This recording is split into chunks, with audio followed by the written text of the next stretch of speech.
Good afternoon, everyone who's attending our virtual Q&A investor webinar today with our wonderful founders from Darl Skincare. My name's Mel and I'm the campaign manager here at Birchal. And before I get started, I just want to pay my respects to the elders past, present and emerging of the land that we are zooming to you on, which is the land of the Wurundjeri people of the Kulin Nation. We are really excited about this business that we are raising capital for on Birchal at the moment. They're in their EOI, expression of interest phase. And they're an amazing all-women founder team of Darl Skincare, incredible, beautiful products to increase the skin health. And they all talk about skin love, which is really terrific, and we need more of that. Just want to tell everybody on this call today that this is information used purposely for just advice, not financial advice, apologies, just information only about this business that we're talking to you today. And after the girls give a presentation and I introduce them, then we'll go into Q&A phase where anyone on this webinar can ask any questions at all that they'd like to know from the girls about Darl Skincare. So I'm going to welcome founders Josie Penn, Zoe Rubino, give a wave, and Emma Vaughan. And so I'm going to ask the girls to share with you their pitch deck and take you through this fabulous business. Over to you, ladies. Thank you. Thank you. Thanks so much, Mel. Yes, so I'm actually Emma Vaughan, not Josie Penn.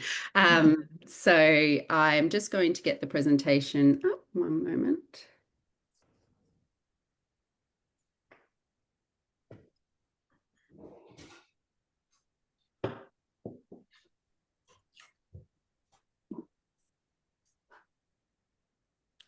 One second.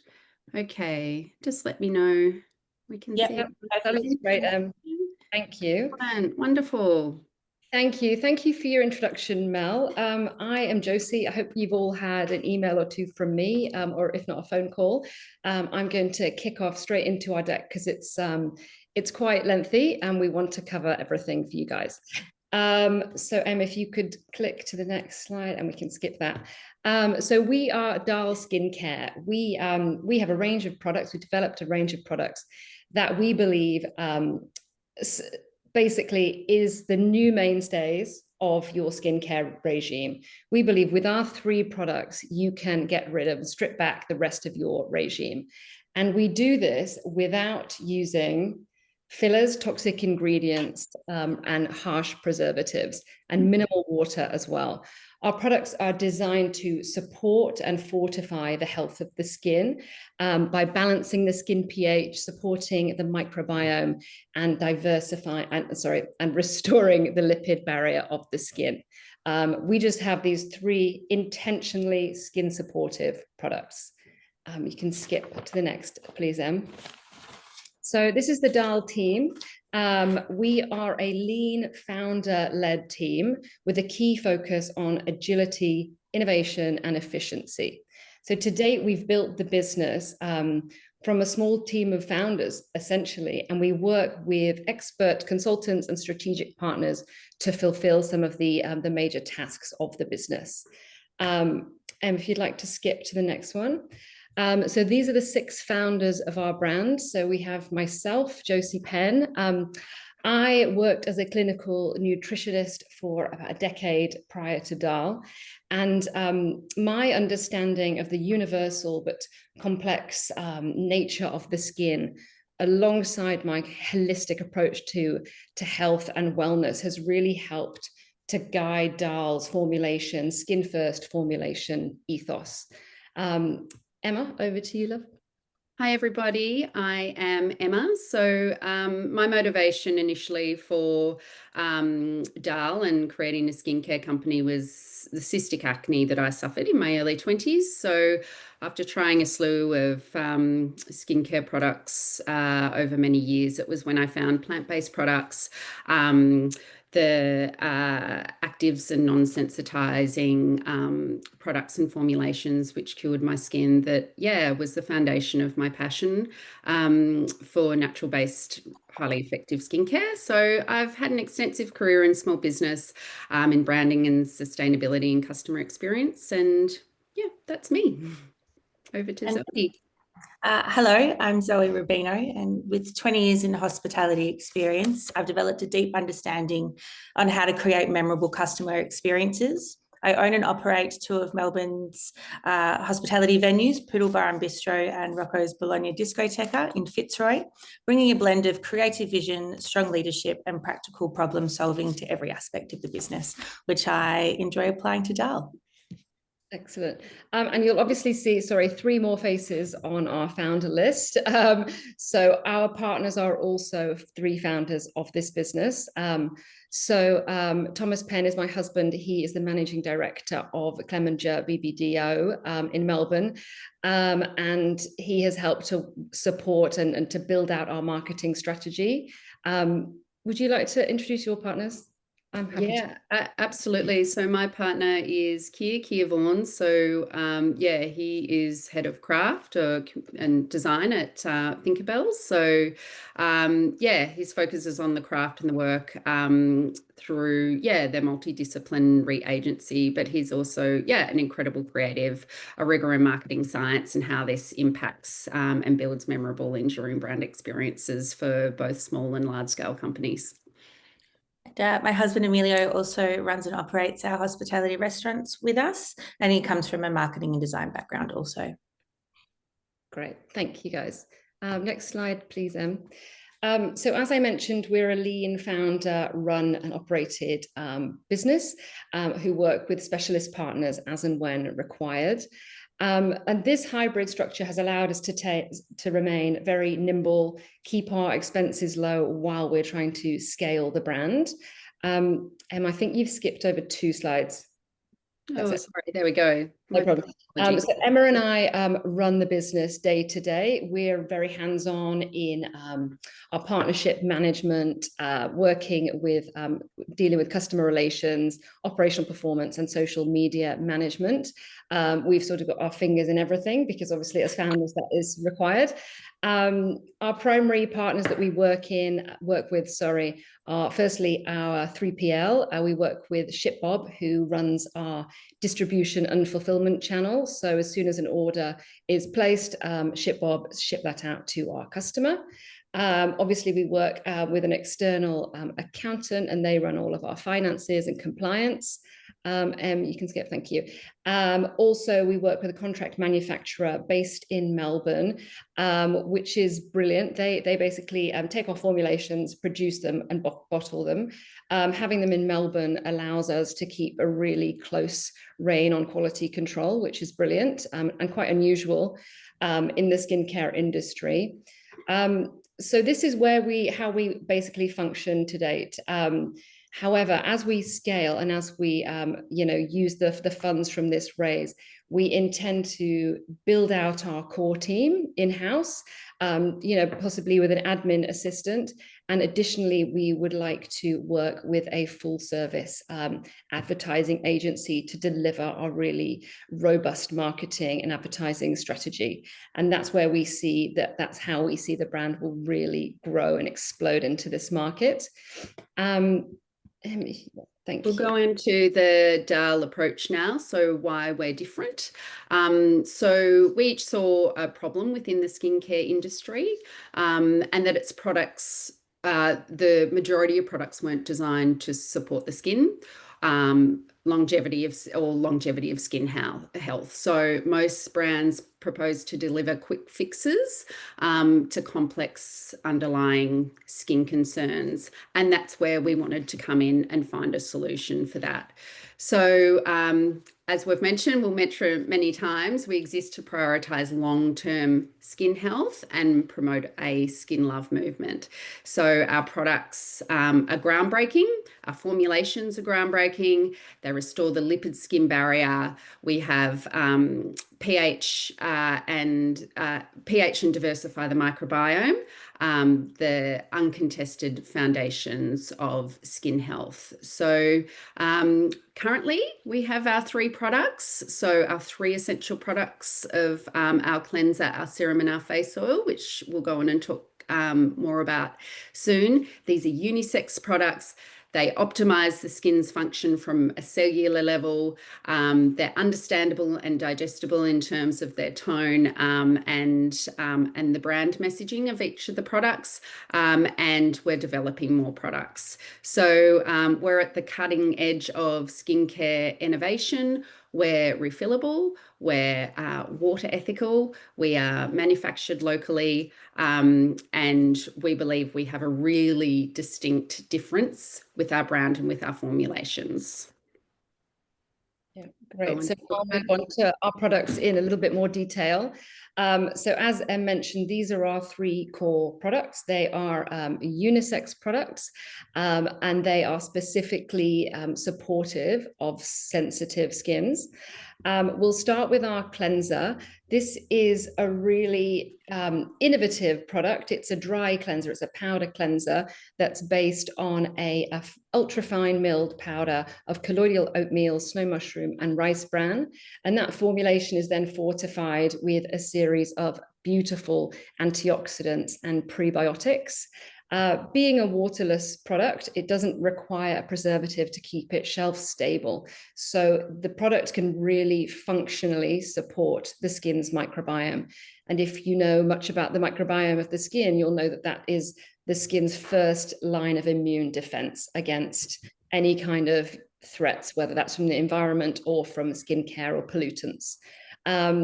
So this retails at $60, and we have a margin of about 62% on that product, which is pretty good for the skincare industry.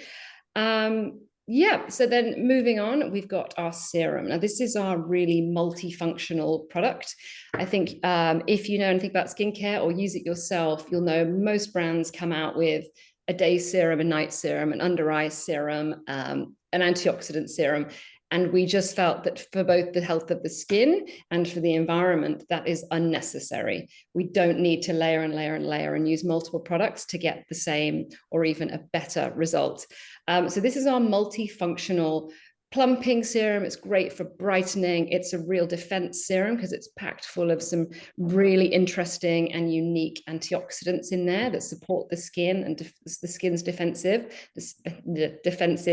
And also we incorporate a range of prebiotics into that product as well. It works well under makeup. It's a really gorgeous product and really efficacious. So that retails at $135, and we have got a margin of 84% on that product, which is exceptional. Then moving on to our final product in the line, this is our face oil. This is a really functional, reparative, restorative face oil. It's designed and formulated with ceramides and free fatty acids, which basically are in a skin, they're relative, sorry, I wrote this down. They're in a skin identical ratio, so they can truly restore the skin barrier and its functionality. And again, if you know much about the skin, you'll know that the skin barrier is another really important line of defense for the immune system in the skin and its health overall. So yes, this retails at $120, and we have a 77% margin on that product. You can skip that, Em. That's just a bit more detail on those products. And all of our products come with or you can purchase a refill for our product. So we launched with these refills, and we designed our glass bottles to be exceptionally hard wearing. So there was an option for people to really lean into the refillable movement, which is it's becoming incredibly important in the skincare industry, but the bigger businesses are kind of slow to take up on it. But we find that the refills are really well received, and they're priced slightly cheaper than the glass bottles themselves. So then next we've got our products in development, which is obviously very exciting for us. We've been developing these products for about 6 to 8 months now, maybe a little bit longer. And we anticipate that post-raise, we'd be able to bring these into market by about Q1 2026, which is very exciting. So first up, we've got our lip care product.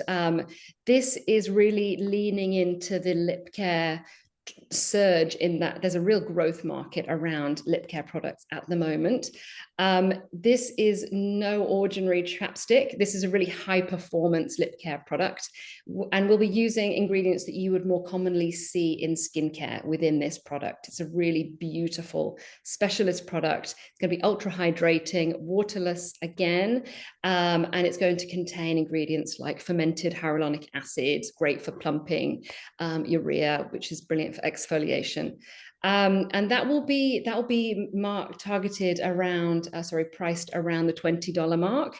And we have another reason rather why we've been considering lip care is to allow our consumer a real entry level product. Currently, we don't have that. Our cheapest product is $60, and we can see that that's a barrier to entry, especially with a new brand that you don't necessarily have the trust for, to drop that kind of money for a product that you have not tried before. So this lip care product offers us that entry level product. And then secondly, we have got our waterless moisturizer, which we are extremely excited about because the samples have been exceptional.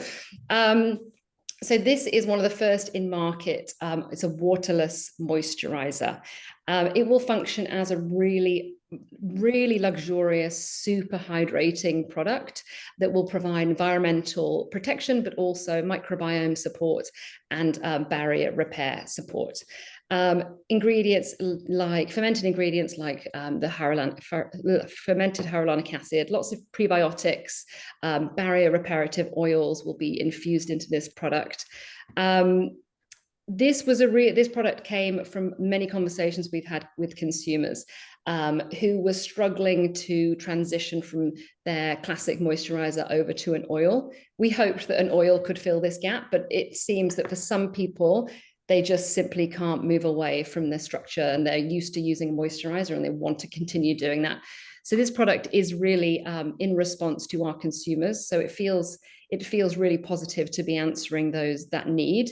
This will be again valued or priced rather around the $90 mark. So more, a reasonable price for a luxurious ultra hydrating moisturizer. I think that's me on that one. Thank you, Em. I'm going to talk about the industry for a little bit. So at Darl, we're not just creating skincare, we're solving the biggest challenges facing the industry today: waste, sustainability, and safety. So Darl combats packaging waste with refillable glass packaging and 100% recyclable pouches. We're proud to be plastic negative through our partnership with Repurpose Global. We champion water ethical formulations. Our minimal water concentrated products reduce carbon emissions and shipping weight, an essential innovation in today's climate-aware market. Our formulations are microbiome safe, combining cutting-edge research and transparency. We use natural ingredients and safe synthetics for skin health without compromise. So we'll talk about where we sit in the competitive market for a little bit. Darl brings two leading skincare frontiers: microbiome science and water sustainability, where most of our competitors only specialise in one. Our prebiotic-powered, ethically formulated system is designed not just for results, but for lasting skin health and environmental consciousness. We speak to the discerning modern consumer, someone who prioritises performance, sustainability, and transparency in equal measures. We'll jump ahead. So, the beauty market is booming and investors are taking notice. The Australian skincare market hit $3 billion in 2024 with a projected CAGR of 3.79% through to 2028, outpacing global averages. Consumer concerns over pollution, ingredient safety, and sensitive skin are driving demand for better solution, and Darl is built exactly for that. Recent acquisitions, L'Oreal buying Aesop, Adore by acquiring IQ, show that ethical, innovative brands like ours are investor magnets. Darl is the nexus of two surging macro trends: microbiome science and sustainability, perfectly aligned for long-term value creation. Thank you, Zoe. I'm just going to talk about our business and revenue model Sorry, Josie is. I am. The other Josie. You can if you want. No, so I'll speak to our business and revenue model. So we have a hybrid retail approach. We combine both e-commerce, direct to consumer, with strategic wholesale and spa partnerships. That will allow us to diversify revenue streams. We have just as of this month started to partner with retailers. So currently our revenue is skewed 100% to our D2C avenue, but we project that this will change gradually as the awareness of those partnerships comes to light and as we promote that on our socials. We are also in the final stages of partnering with a major Australian skincare retailer. And we also believe that that is going to really lend the brand some credibility and help to scale that wholesale side of the business. Thanks, Em. So just going back onto this, so our direct consumer, we very strategically held on to being a direct to consumer only brand for the first 2 years of running. And we did that so that we could basically own the channels. We could learn about our customers, what works, what hits, what doesn't, what advertising they're responding to, how old they are, where they are, and so forth. And it also allows us to hold our margins. So we retain that 62 to 83% gross margin on our direct consumer channel. So through this approach for the last 2 years of going only exclusively D2C, we've learned a great deal about our customer. And now we feel confident that we can partner very well with interesting retailers and wholesalers who have the same values as our brand, and who will uphold the brand ethos, the brand promise, and that trust that we've built with our consumers. So sorry, moving on to those partnerships. Oh, sorry, back you go. Thanks. So as I mentioned, as of this month, we'll find ourselves in our products in retailers across Australia. We've got about four or five stores popping up in Australia and one on the cusp in New Zealand. Naturally, this approach with the wholesalers drops our margin by around 50%.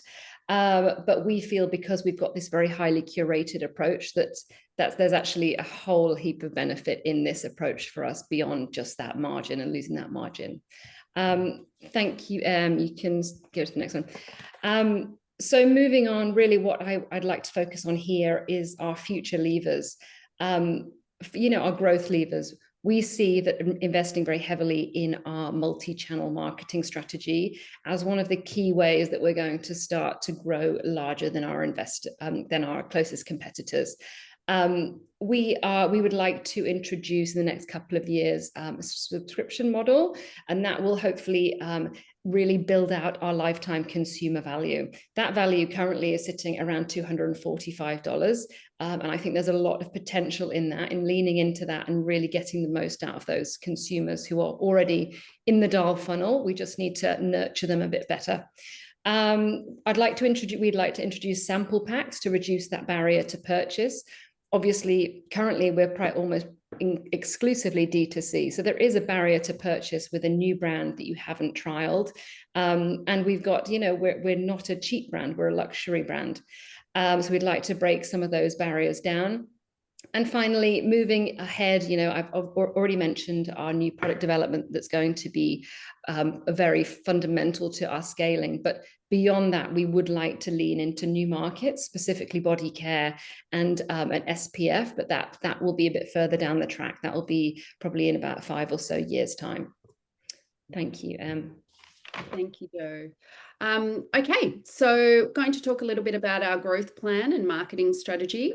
So we know the more consistent, cohesive and distinctive a brand can be, the greater chance of mental and physical availability. So we want everybody to think, when I think of skincare, I think of Darl, because of our work in excess share of voice and our distinctiveness. So we've developed a strategic brand system through our distinctive name, our logo mark, our colour, our ad style and tone, of voice in our tagline in "We're not skincare Darl, we're skin love." So the above thinking, we'll talk a little bit about this more in a second, is backed by marketing science research over decades, and it's a scientifically proven approach. So how we'll drive growth through marketing. So the Darl marketing strategy was designed by two of our other co-founders that we mentioned previously, Thomas Penn and Keir Vaughan. So we're very lucky to have their pedigree within the team. And they're two of Australia's most awarded commercially minded creative and strategic thinkers. So together they've helped build some of the country's most memorable brand platforms. And now they've applied that to Darl. So this raise marks a real turning point for us. This enables us to execute our marketing roadmap with discipline, with consistency, and with absolute creative firepower. So this just explodes us into the market. Our marketing strategy is grounded by an ESOV model, excess share of voice, and underpinned by 3 proven growth levers. Number 1 is our brand building. So we're very design driven. We have a really strong brand, and we understand the conventions within the skincare category. And how we're going to stand apart from our competitors.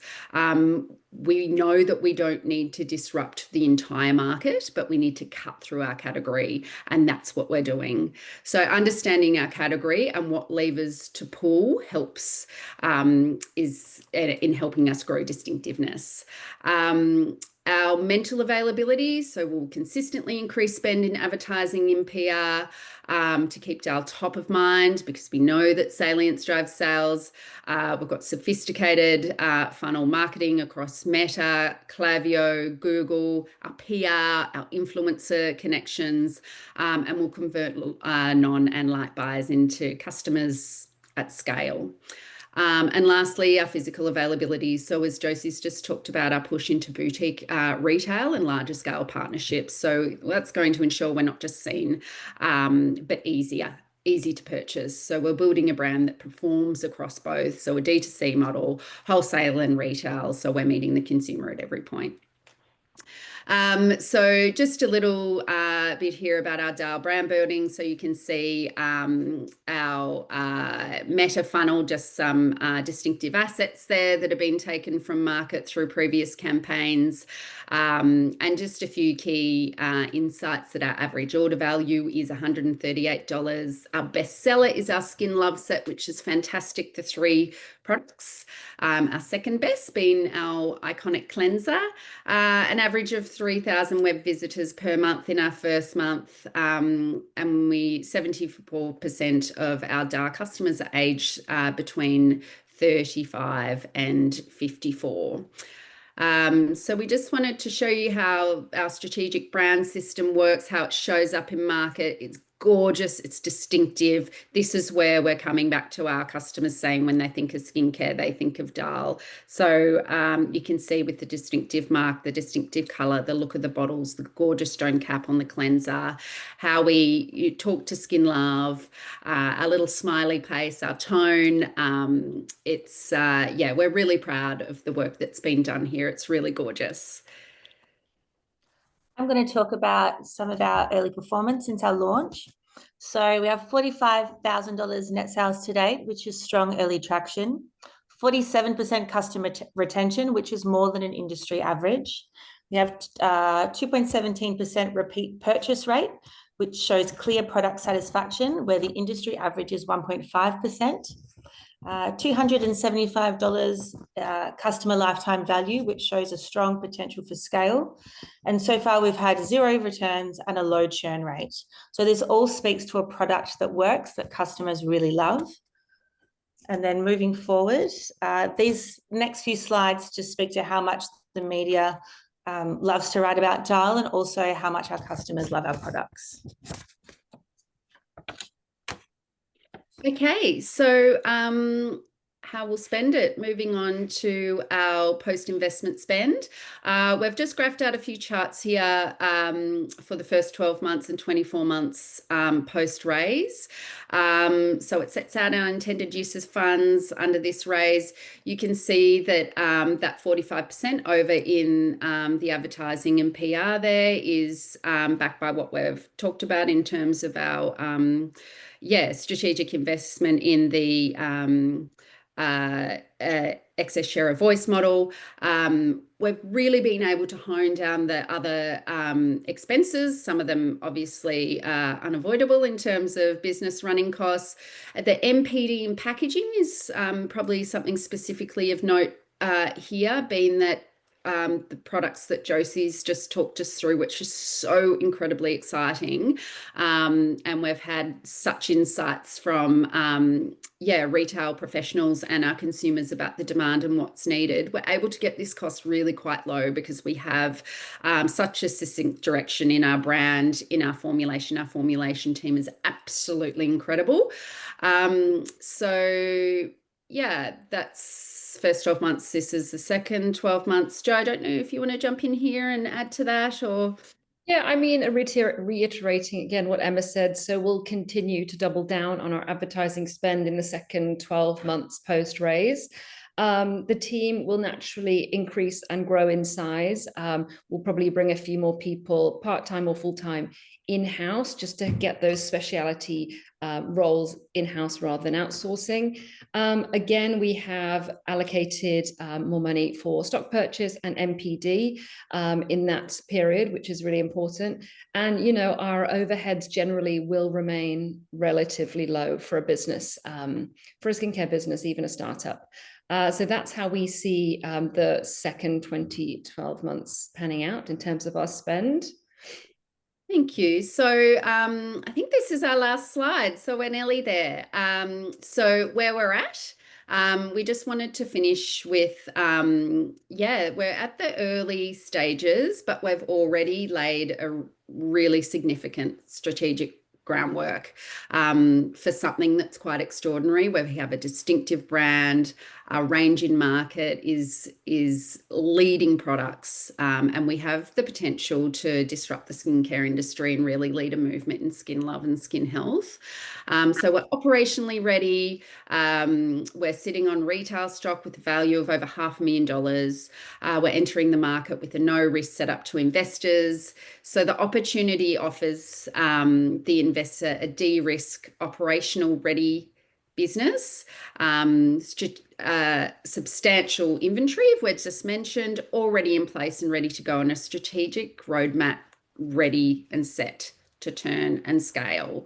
So with the right level investment and guided by our ESOV-based marketing model, we are projecting significant growth over the next 3 years.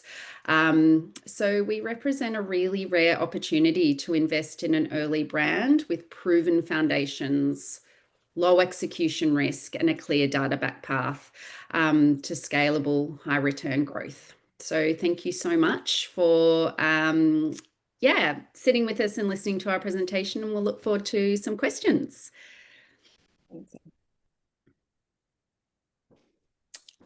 Thanks so much, ladies. That was the most comprehensive session I think I've ever heard from a founder on the website, which is brilliant, because I'm thinking, wow, it's just covered everything and so well, with so much information.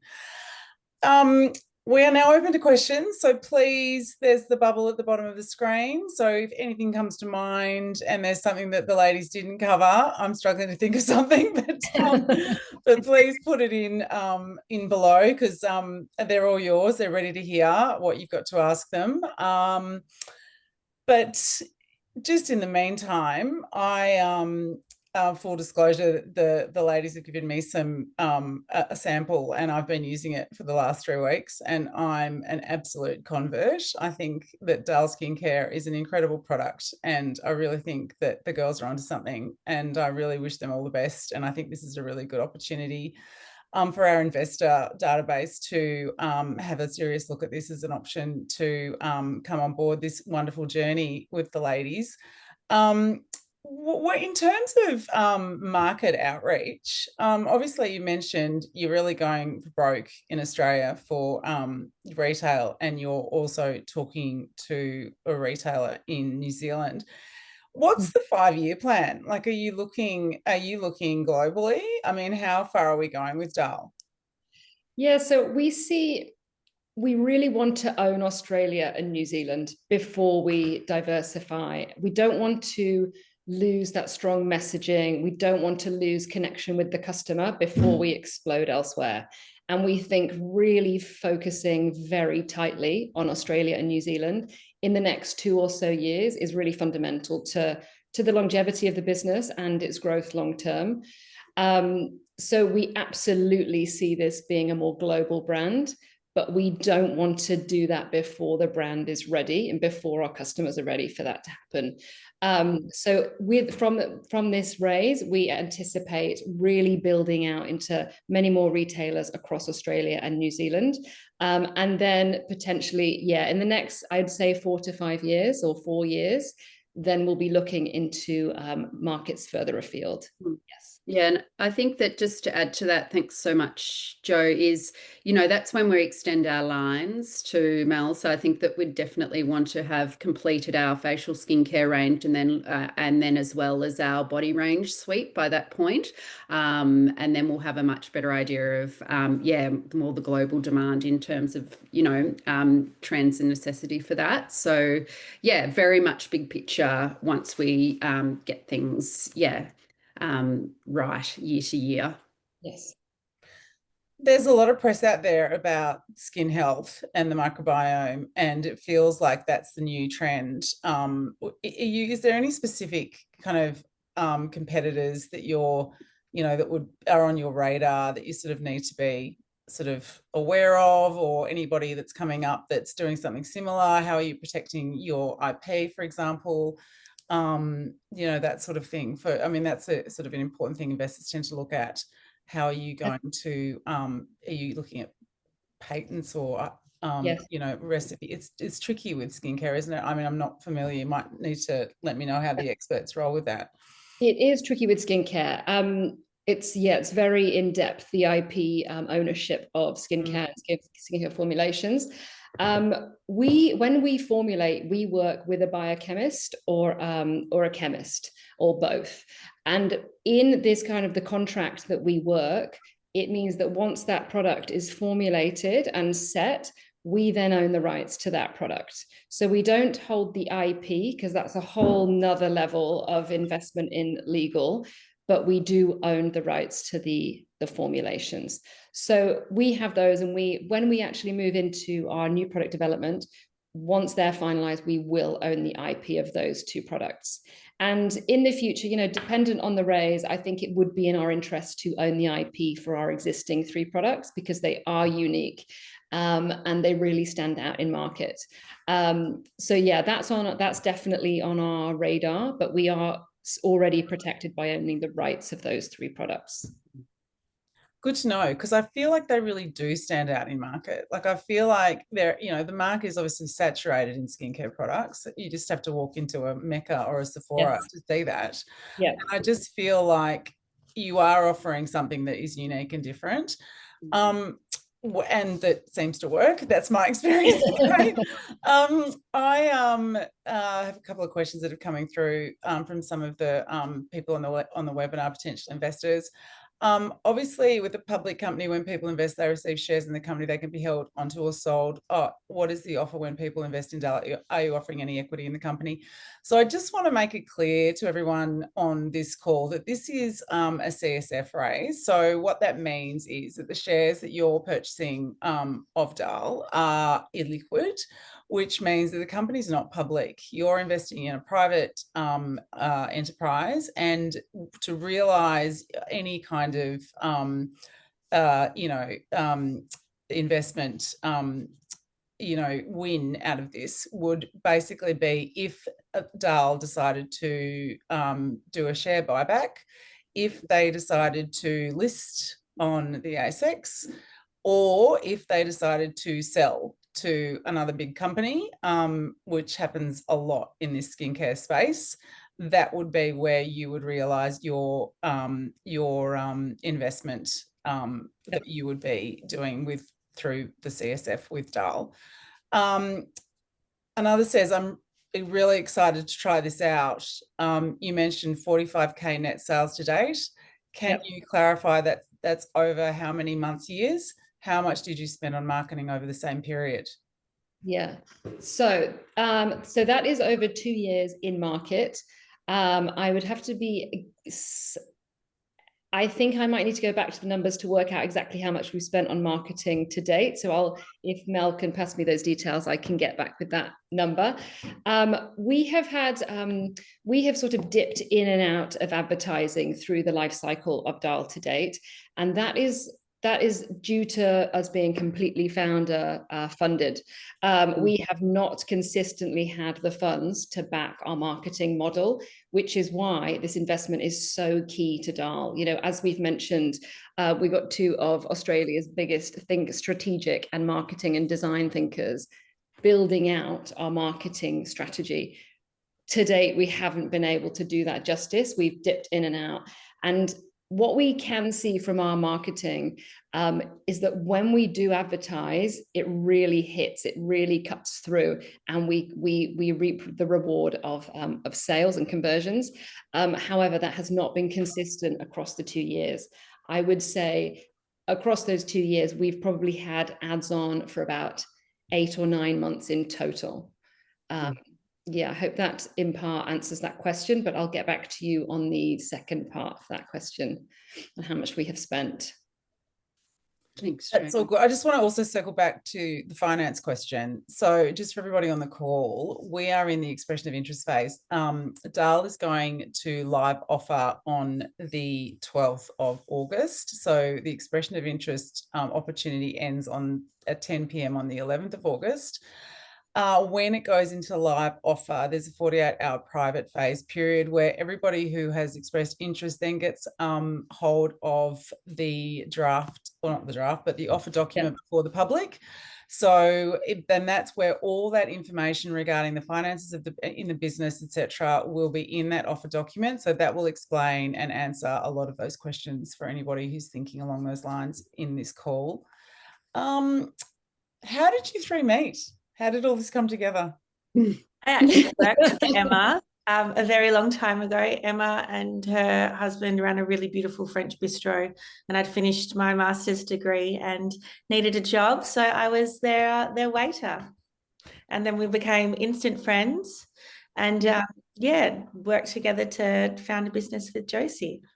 Yeah, and Tom and Q worked together at CHE Proximity then, which is now Clemenger BBDO now. So yes, we met that way, and then it was this collective inspiration of I guess lifestyle and wellness coupled with our passions of Josie's nutritional background.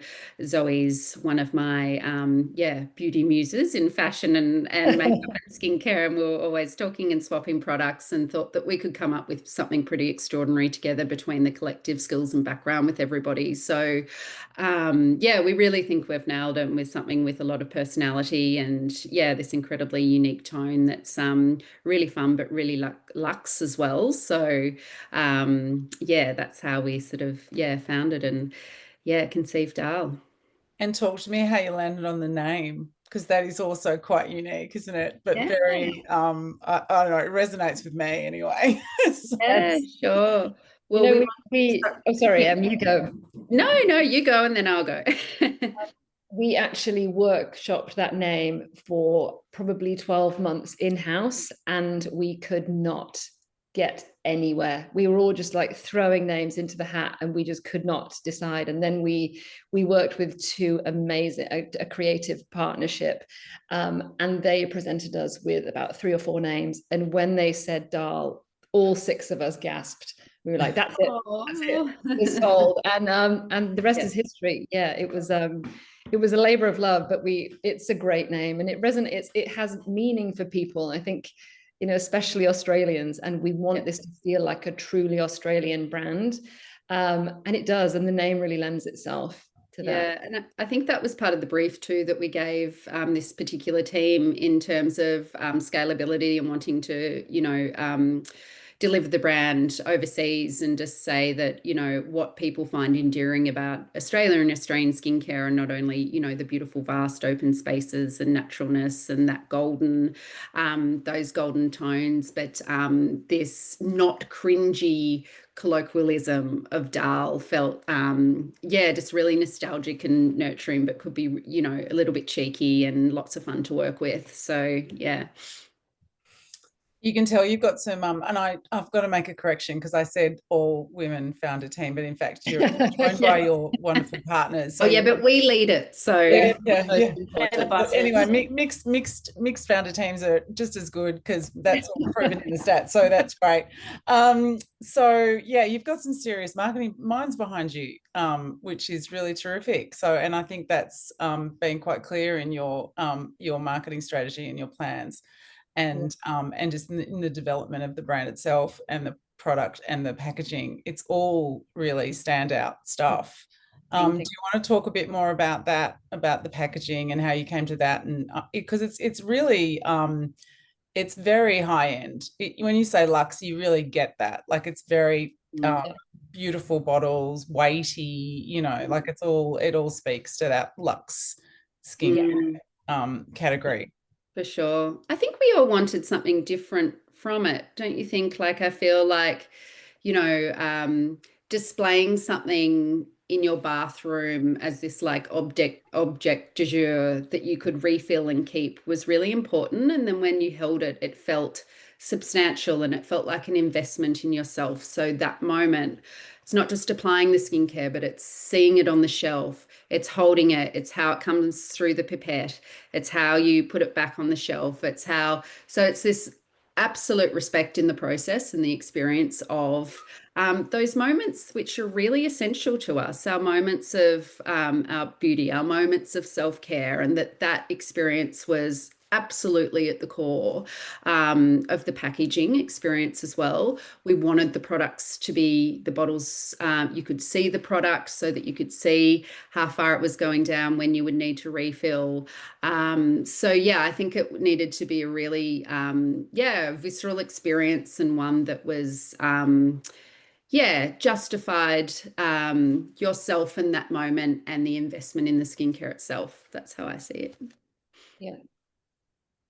I kind of agree. I feel like it is quite a ritual, the pipette and everything, and just the way that, and the fact that you don't need much at all. It's really just quite high concentration because it's got that waterless formulation. I just feel like, and it lasts, as you say, it lasts longer than most products in the same space. Absolutely. And we're so disposable, and with skincare packaging and excess packaging being such an issue, we just wanted to encourage our consumers to keep what they could for as long as they could. So that's really important in terms of the whole sustainability ethos of the company as well. And the refill piece is excellent as well. They're gorgeous. I feel like that really resonates with consumers at the moment, just to keep the original packaging and then get the, and just feel like you're doing that, you're giving back, you're doing your bit, Absolutely. One of the comments has come through with absolutely love the branding, recently just made the purchase. So right. I think you're gaining a few new customers in this process, which is really excellent. We might wrap it up there. That's been really fantastic. Thank you. Thank you for everybody who came along to listen to the Darl ladies talk about their incredible product. We're super excited about this capital raise. As I said, the EOI is only open for another week. So please, if you haven't already, get onto the Birchal site and express your interest in becoming a shareholder of this incredible business and go on this amazing journey with these incredibly smart and innovative women and their fabulous marketing mind husbands and hospitality husbands or partners. And thanks again, Josie, Zoe and Emma, for your time today. Thank you. Thanks, Mel. Thanks, everyone. Have a great day, everyone. Thank you.